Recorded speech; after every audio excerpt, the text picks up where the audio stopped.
இளநீ வச்சு ஒரு ட்ரிங்க்ஸ். இந்த இது வந்து ஊரில் வந்து ஈஸியாக கிடைக்கும். நமக்கு ஊரில் நம்ம தோட்டத்தில் வாங்குறதுக்கும் ஈஸியாக கிடைக்கும்.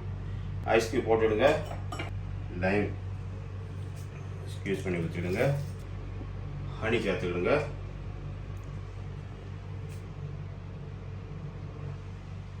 ஹனி தேவைக்கு சேர்த்துடுங்க. சியா சீட்ஸ்,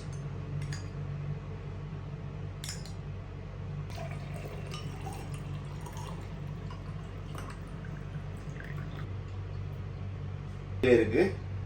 இதை வந்து நல்லா மிக்ஸ் பண்ணிக்கணும். இதோட ஃப்ளேவர் ரொம்ப டேஸ்டியாக இருக்கும். இப்போ ஃபைனலாக இளநீ வித் மின்ட் ஜூஸ் நம்ம ப்ரிப்பேர் பண்ணியாச்சு.